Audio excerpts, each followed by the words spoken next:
Hello, I'm Callie. I thought I was going on a healing trip with my sister and her friends, but they left me stranded in a tiny village in Provence. No phone, no wallet, no goodbye. At first, I thought it was just a bad joke. But then, emails were sent in my name, my job disappeared, and videos of me crying started showing up online. Was this really just a prank? Or had they planned to erase me all along? Why would your own family go this far to shut you out? They thought it would be funny. One big, harmless joke. A group prank I was too uptight to get. That's what they'd say later, if they ever bothered to say anything at all. I stood on the side of a narrow cobblestone road in Saint-Laurent-de-Lys, watching the taillights of the rented van flicker, then vanish down the hill like a bad punchline. The breeze carried lavender and dust. I stood there, blinking in disbelief, gripping the strap of my bag like it was the last anchor to the world I thought I knew. They'll be back, I told myself out loud. 5 minutes, 10. But the minutes stacked like bricks in my throat. Nothing but quiet, the clink of cutlery from an outdoor cafe, and polite but puzzled glances from locals who didn't speak English. A child tugged at his mother's sleeve and pointed at me. I managed a stiff smile. My hands were already sweating. I checked my phone. Dead. Of course it was. No charger, no adapter. Monica had promised she packed the backup. "You always overthink everything," she'd said, rolling her eyes at me as she shoved clothes into her pink monogrammed suitcase. I hadn't replied. I reached into my purse. Wallet? Gone. Probably left in the van, tucked into the seat pocket with my sunglasses. I counted the cash in my side pouch, 83 euros and some change. That's all I had. And then it hit me. This wasn't a mistake. They meant to leave me. 2 nights earlier, we'd had dinner at a vineyard just outside Aix. It was supposed to be the healing moment of the trip. Monica toasted to new beginnings, while Dylan kept topping off everyone's wine. The table laughed a little too hard when I declined my 3rd glass. "You're still in divorce mode, huh?" Monica said, loud enough for the waiter to glance over. "Girl, it's a trip. You can't mess this one up, too." I remember pushing my chair back quietly, muttering something about needing air. I waited for someone, anyone, to come check on me. No one did. I should have known then. I think I did. The sun was dropping lower now. I wandered through the village, heart pounding, unsure if I was walking toward help or just trying to look less abandoned. Everything felt surreal, too picturesque to hold something so cruel. The bakeries were closing, the shops dimming. No familiar signs, no tourists. A narrow alley led me to a bakery. The windows were foggy with warmth, and the smell of butter hit me like a memory I couldn't place. Inside, an older woman in a flour-dusted apron stood behind the counter. She looked up and paused when she saw my face. Her eyes softened. No English, but kindness doesn't always need translation. She pointed to a wooden chair and the wall outlet. I smiled. A crack of hope. I plugged my phone in, but nothing happened. Wrong voltage, wrong adapter, wrong continent. I don't know what showed on my face, but the woman, Martha, I'd learn later, crossed the room and rested a hand on my shoulder. A wordless gesture. Gentle. It nearly broke me. I stared at the useless charger and felt the grief settle. It wasn't dramatic. It was quiet and sharp, like realizing you've been talking to an empty room. Like waking up and knowing you were never the favorite child. This wasn't a petty prank. It was something else. A purge. A deliberate forgetting. They didn't want me to come back. Not to Boston. Not to them. Not to anything that reminded them I existed outside their curated lives.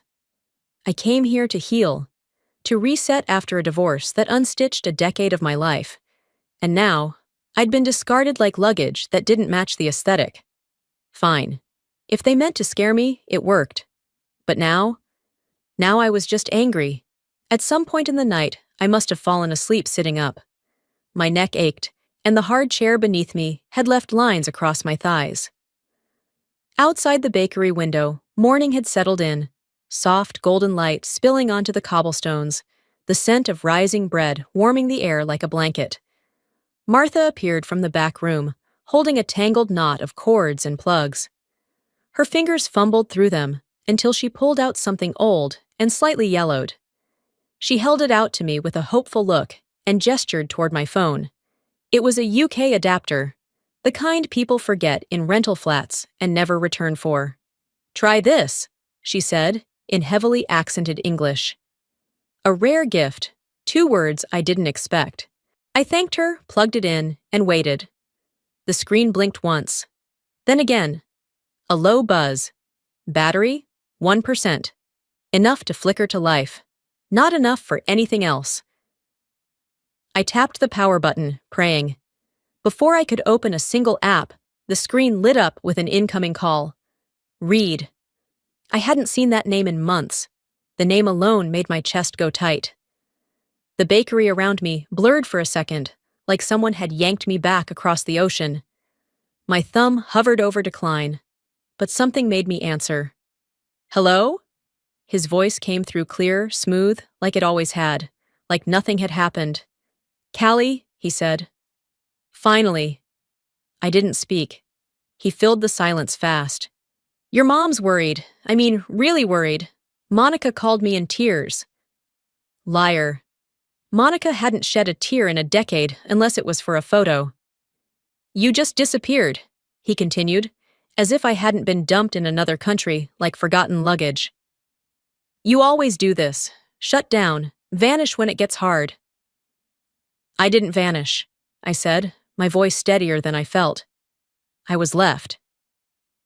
He sighed, like I was a child who still didn't get the lesson. "Look, maybe the timing was off, but everyone's under stress. You have to stop taking everything so personally." I pressed the phone tighter to my ear, heart thudding. I knew this dance. Reed never yelled. He was never the villain. Just endlessly, reasonable, calm, always angling the mirror to show your own reflection and ask what's wrong with you. "I talked to your mom again," he said casually. "She's devastated.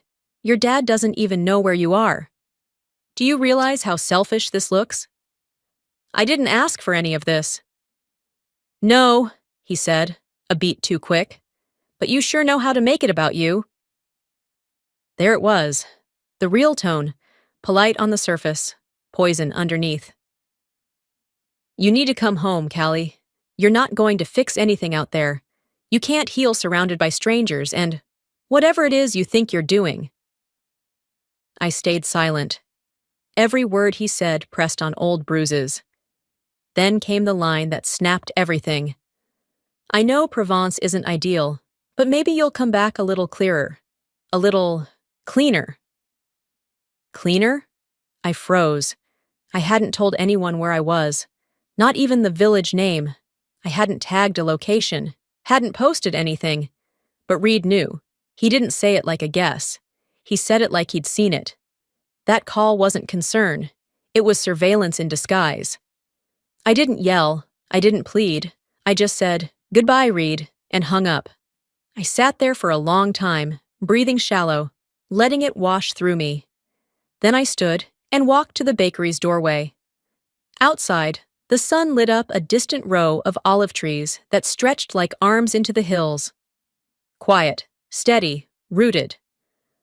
"I'm not your mess to clean up," I whispered. "Not anymore." I didn't sleep much that night. The phone call with Reed had frayed every nerve, and even the comforting scent of yeast and sugar drifting in from the bakery couldn't calm the static inside my chest. By morning, I needed to move. Sitting still made me feel hunted. The village market stretched along the main square, woven with bright umbrellas and wooden crates stacked with tomatoes, peaches, and bottles of olive oil. I didn't have a plan, only the urge to look normal, blend in, browse, pretend I belonged. I picked up a small basket and wandered between the stalls, grabbing a loaf of crusty bread, a handful of apricots, and a bottle of water. I was reaching for a bunch of thyme when someone bumped into me hard enough to jostle my bag. "Oh, I'm so sorry," a woman said, her voice too cheerful. She had shoulder-length hair the color of honey and sunglasses perched on her head. Though the day was cloudy, she smiled like we were old friends. "Callie, right?" I froze. My name hadn't passed a stranger's lips since I landed in France. I didn't know this woman. I searched her face for a flicker of recognition, but there was none. Only that smooth, curated smile. "Didn't we meet at that vineyard tour in Avignon?" she offered, tilting her head. "Or maybe you're friends with Monica?" My stomach clenched. I didn't answer. I couldn't. Every instinct screamed that something was off. Before I could ask her anything, where she was from, who she knew, she smiled wider and disappeared into the crowd with a breezy, "Take care!" I stood there for a full minute, clutching my basket like a shield. Then I walked away, slowly, then faster. How did she know my name? The question rang louder than any bell tower. Back at the bakery, I ducked into the rear room where Martha stored flour and cleaned vegetables. She looked up from peeling carrots and gave me that same steady glance I was beginning to rely on. I offered a nod, silent reassurance that I was okay. Sort of. Once I connected to the bakery's patchy Wi-Fi, my phone pinged with delayed notifications. I opened my email. Among the spam and subscription newsletters was a single message from my mother. Subject line, from Homebody. "Sweetheart, Monica told us you're not well. If you need help, please don't shut us out again. We're all worried. This behavior isn't like you." My hands tightened around the phone. So that was the angle now. I wasn't just lost. I was unstable.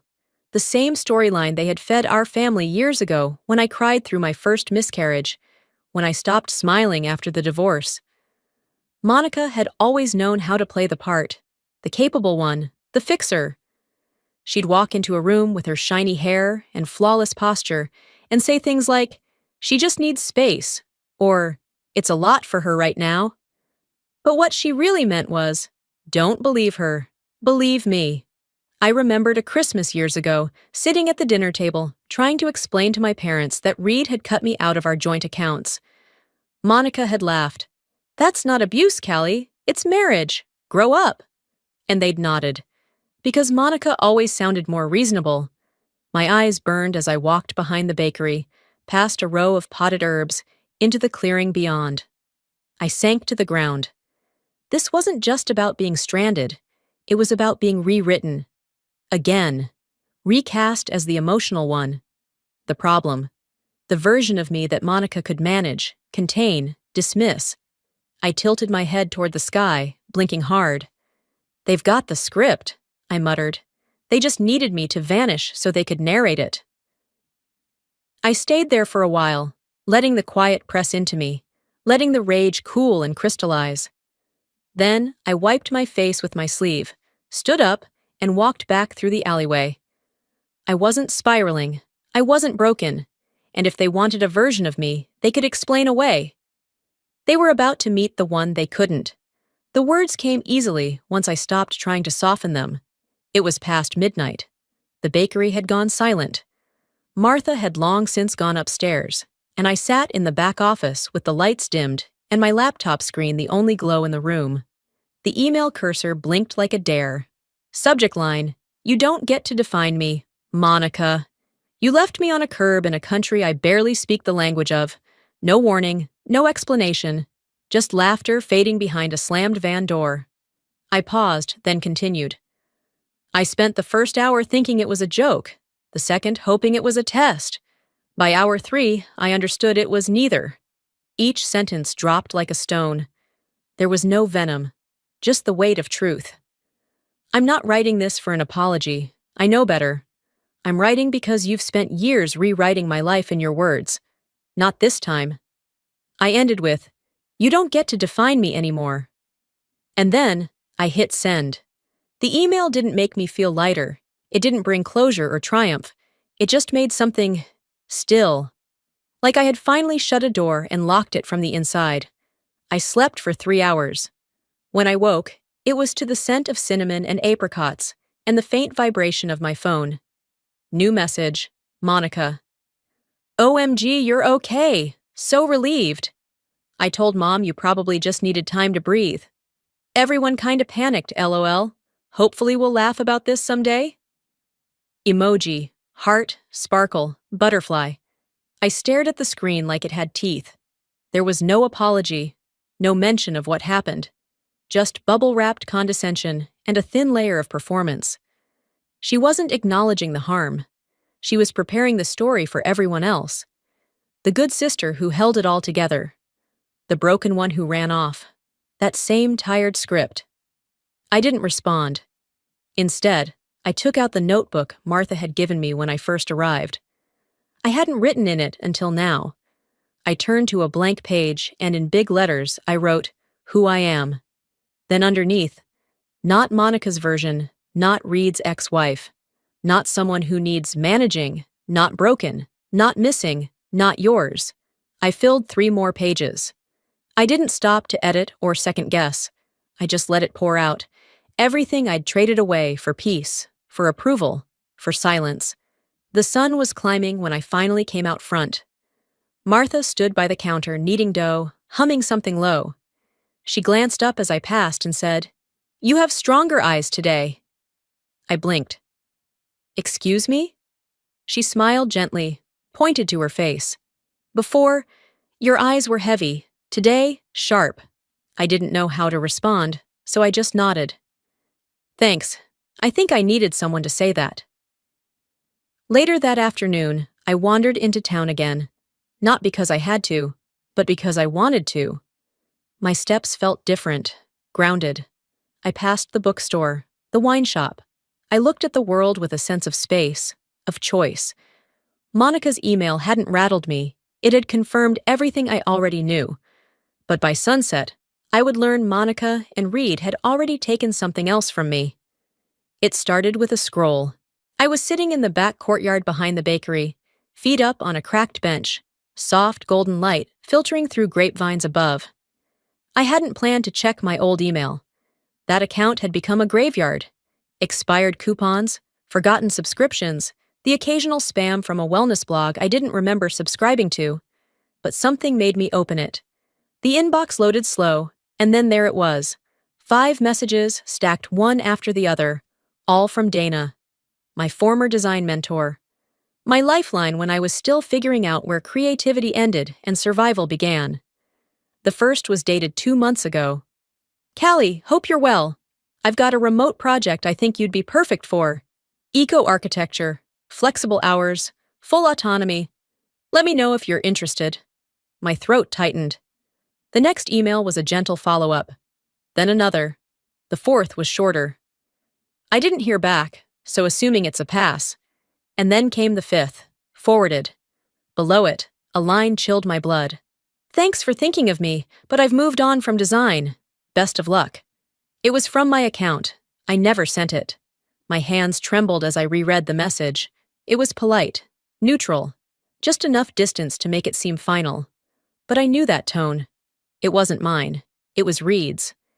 Years ago, he'd helped me simplify by merging our logins, linking accounts, taking little things off my plate.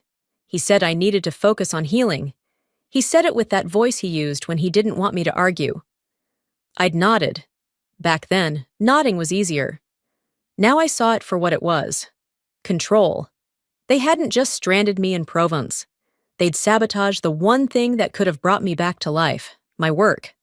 Martha found me moments later, hunched over the table, breath shallow. She sat without asking, and waited while I typed frantically into Google Translate. I turned the screen to her. "This," I said.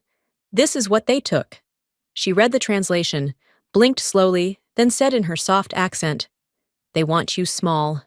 I didn't answer. She reached over, tapped the center of my chest with 2 fingers. "You are not small."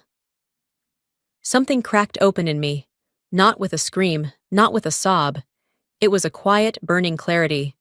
I went inside and pulled out my notebook. I drew a line down the middle of the page. Left side, what they've taken, my wallet, my location, my voice, my career. Right side, what I still have, my mind, my hands, my memory, my truth. At the bottom, I wrote, what they never expected. I kept the receipts. By nightfall, I had created a new email account. Something clean, something untainted. I drafted a message to Dana. Subject: that wasn't me. Body: hi Dana, I just saw your messages and wanted you to know. I never replied. Someone else did.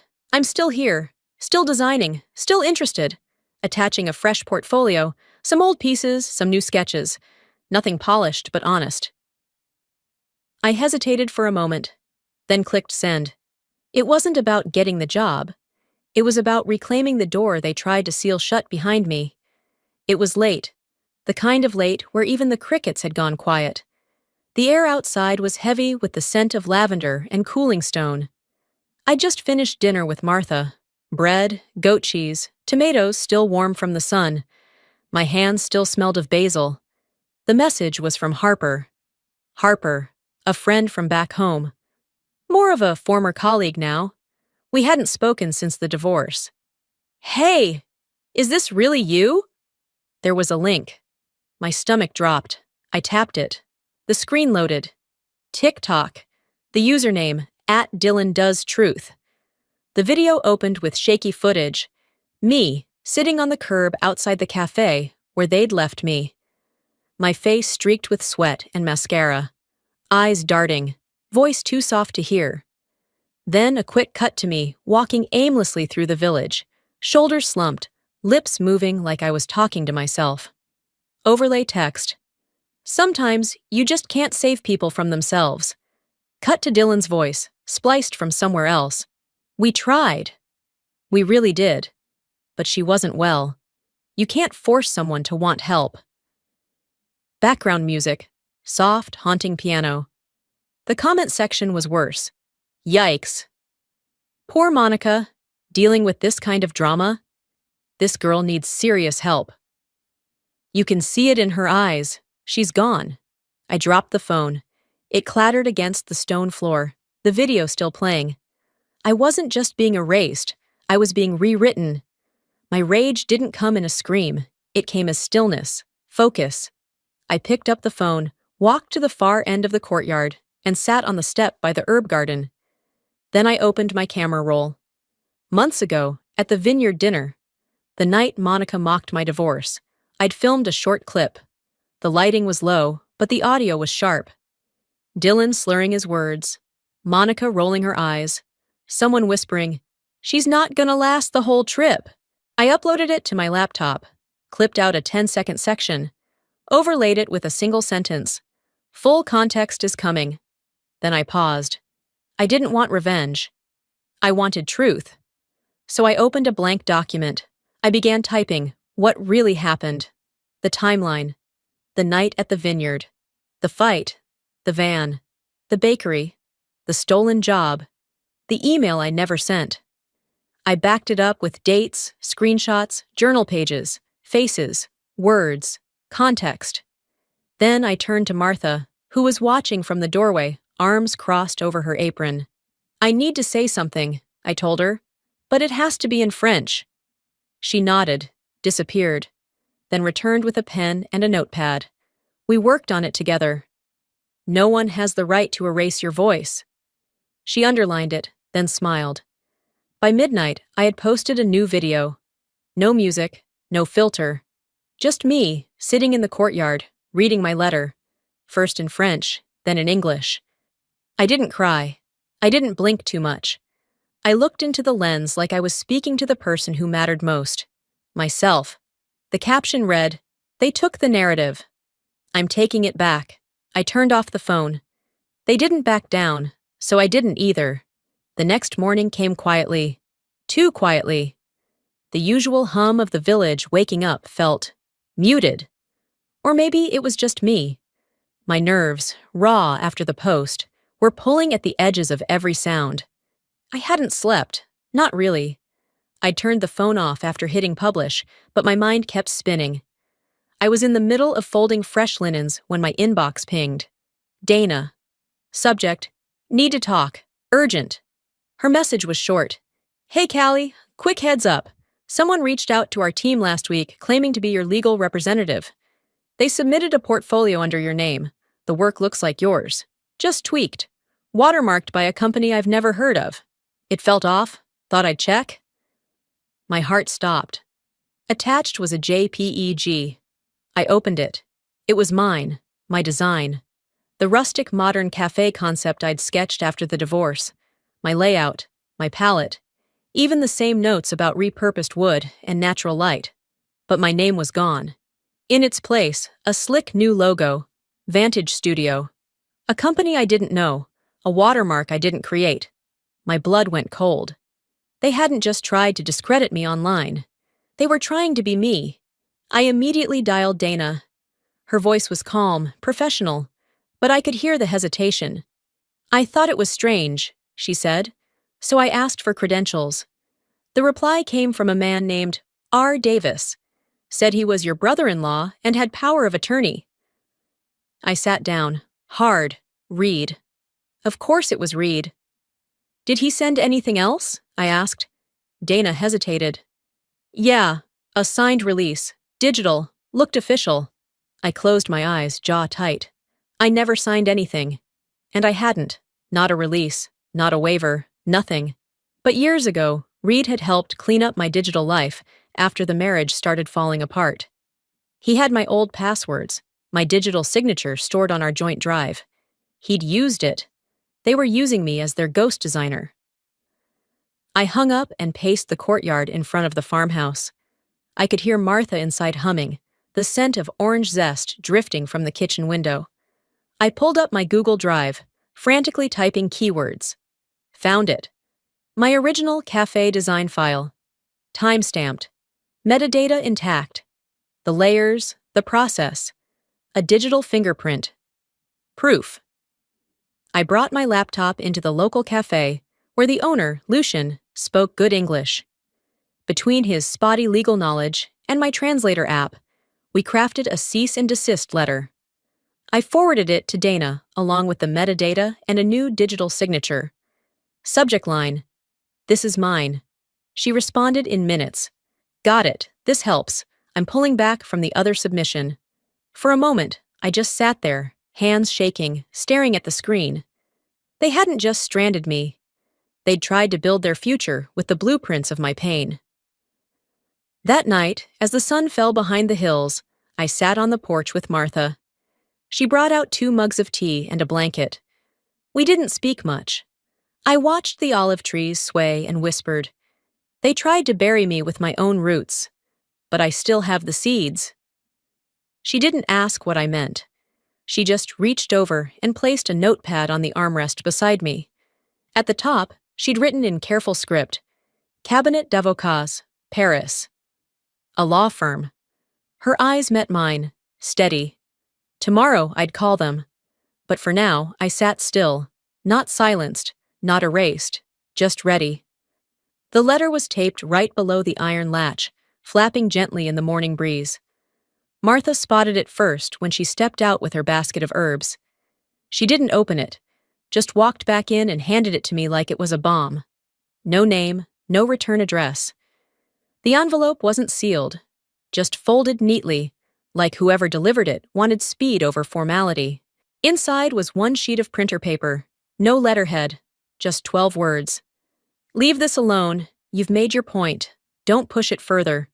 I stared at it for a full minute before I realized I was gripping it so tightly my knuckles had gone white. It wasn't signed.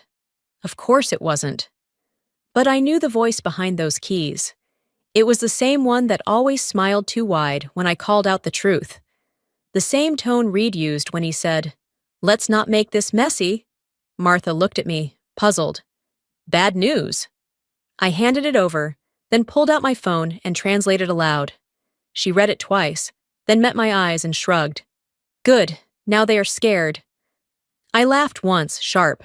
That's supposed to scare me, she tilted her head. It only works if you're not already mad. I folded the paper and slipped it into the side pocket of my notebook. No shredding, no burning. I wanted a record of every threat dressed as politeness. I went inside and opened my laptop. 1 folder, labeled Proof.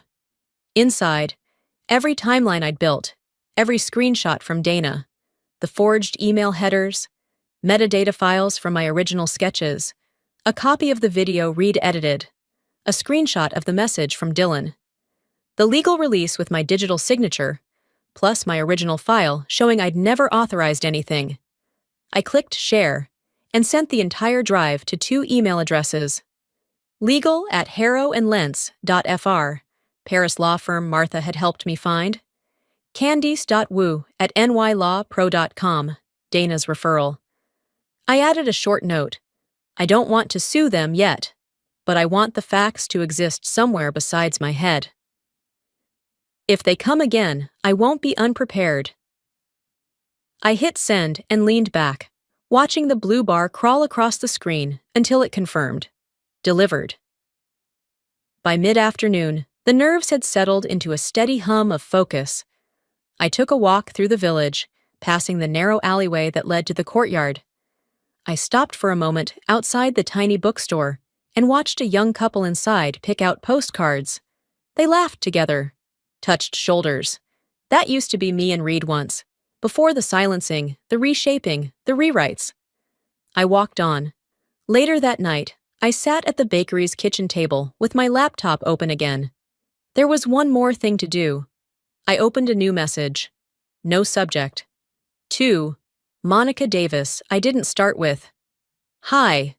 I didn't start with dear. I just wrote, this stops here. Not because you asked, but because I say so. That was it. I didn't sign it. I didn't need to. I hit send. Then I closed the laptop and exhaled. It wasn't over, not legally, not emotionally. But the part where they got to write my story? That part was done. I curled up on the little couch near the window, watching the moon rise over the olive trees. This place, the one they thought would break me, had become my mirror. Not of who I used to be, but of who I refused to stop becoming.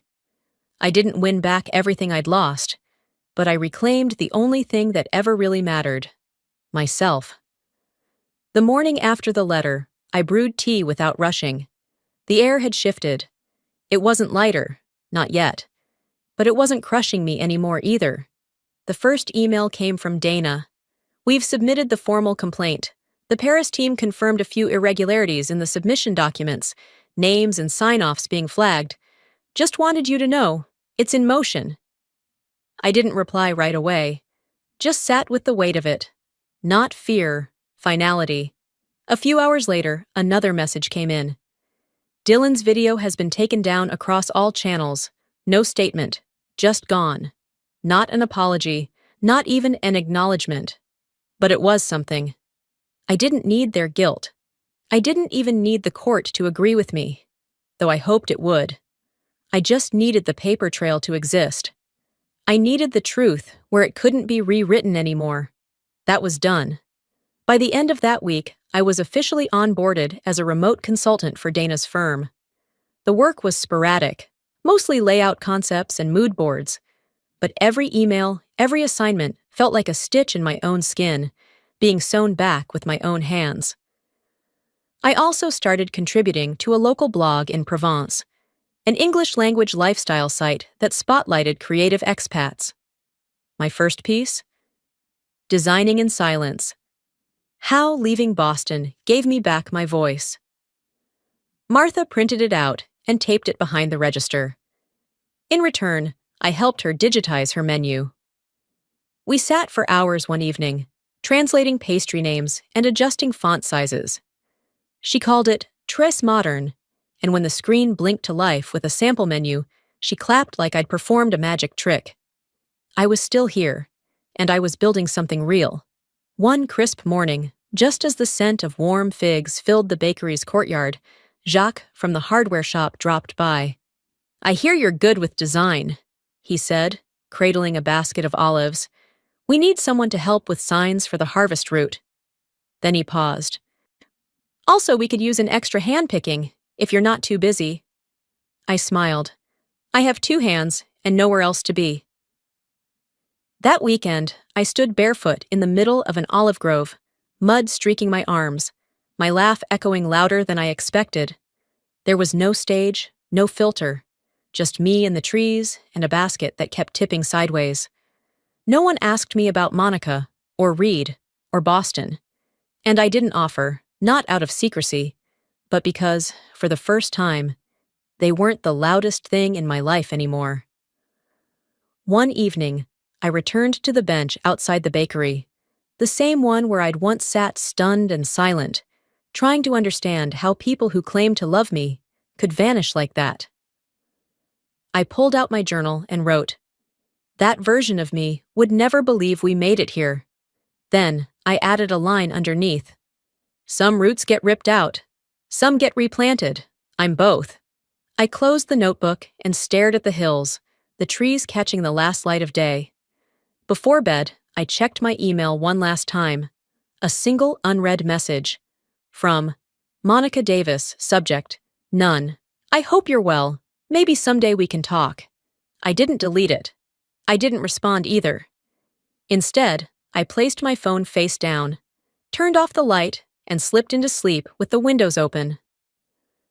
The wind moved gently through the olive branches, like a breath I could finally exhale. I wasn't healed completely. I didn't need to be.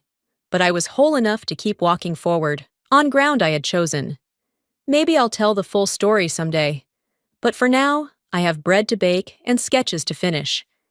And that's more than enough. Sometimes the people who hurt you the most aren't strangers.